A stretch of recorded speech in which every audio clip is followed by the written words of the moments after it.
कृष्ण श्रीमद् भगवत गीता अध्याय 11 विराट रूप। आगे सुनते हैं। मत परमः शब्द उस व्यक्ति के लिए आता है जो अपने जीवन का परम लक्ष्य भगवान कृष्ण के परम धाम में उनकी संगति करना मानता है।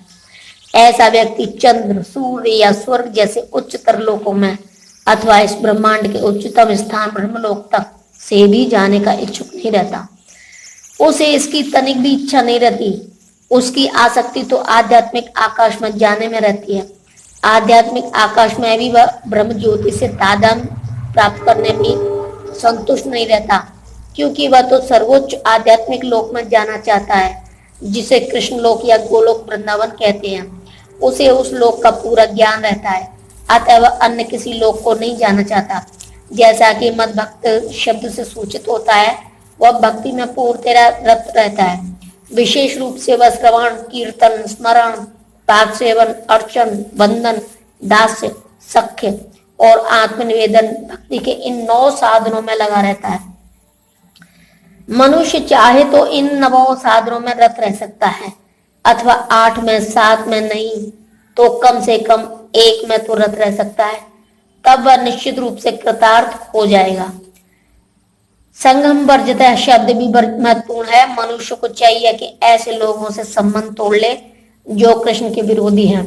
न केवल नास्तिक लोग कृष्ण के विरुद्ध रहते हैं, अपितु वे भी हैं जो सकाम कर्मों तथा मनोधर्म के प्रति आसक्त रहते हैं। अतः भक्ति रसामृत सिंधु में 1.1.11 में शुद्ध भक्ति का वर्णन इस प्रकार हुआ है। इस श्लोक में श्री रूप गोस्वामी जी स्पष्ट करते हैं कि यदि कोई अनन्य भक्ति करना चाहता है तो उसे समस्त प्रकार के भौतिक कलमश से मुक्त होना चाहिए। उसे ऐसे व्यक्तियों से दूर रहना चाहिए जो सकाम कर्म तथा मनोधर्म में आसक्त है। ऐसे अवांछित संगति तथा भौतिक इच्छाओं के कलमश से मुक्त होने पर ही वह कृष्ण का ज्ञान का अनुसरण कर सकता है, जिसे शुद्ध भक्त कहते हैं। आनुकूल से संकल्प है, प्रातिकूल से वर्जनम। हरि भक्ति विलास 11.676 में कहा गया है, मनुष्य को चाहिए कि अनुकूल भाव से कृष्ण के विषय में सोचे और उन्हीं के लिए कर्म करे, प्रतिकूल भाव से नहीं। कंस कृष्ण का शत्रु था। वह कृष्ण के जन्म से ही उन्हें मारने की तरह तरह की योजना बनाता रहा, किंतु असफल होने के कारण वह सदैव कृष्ण का चिंतन करता रहा।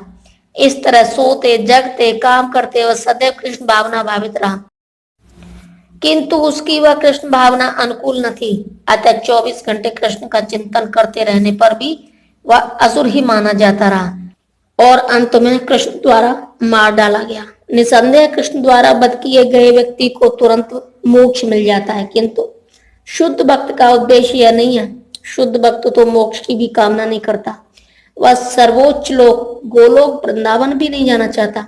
उसका एकमात्र उद्देश्य कृष्ण की सेवा करना है, चाहे वह जहां भी रहे।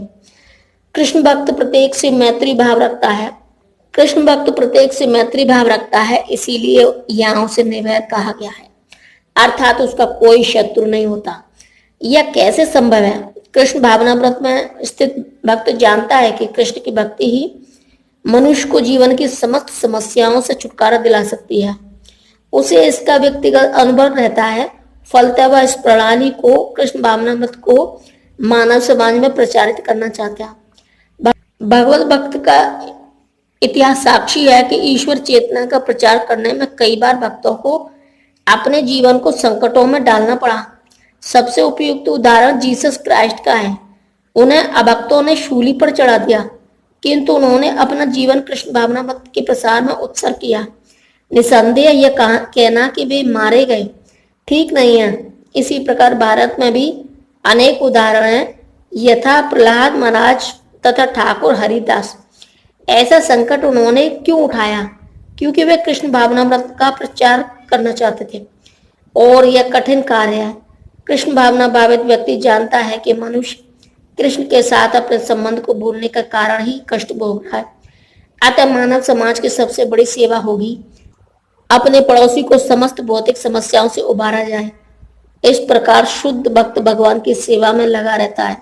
तभी हम समझ सकते हैं कि कृष्ण उन लोगों पर कितनी कृपालु है जो उनकी सेवा में लगे रहकर उनके लिए सभी प्रकार के कष्ट सह सकते हैं। अतः यह निश्चित है कि ऐसे लोग इस शरीर को छोड़ने के बाद परम धाम को प्राप्त होते हैं। सारांश यह है कि कृष्ण ने अपने क्षणभंगुर विश्व रूप के साथ साथ काल रूप को, जो सब कुछ भक्षण करने वाला है, और यहाँ तक कि चतुर्भुज विष्णु रूप को भी दिखलाया। इस तरह कृष्ण इन समस्त स्वरूपों के उद्गम हैं। ऐसा नहीं है कि वे आदि विश्व रूपी या विष्णु का ही अभिव्यक्ति हैं, वे समस्त रूपों के उद्गम हैं।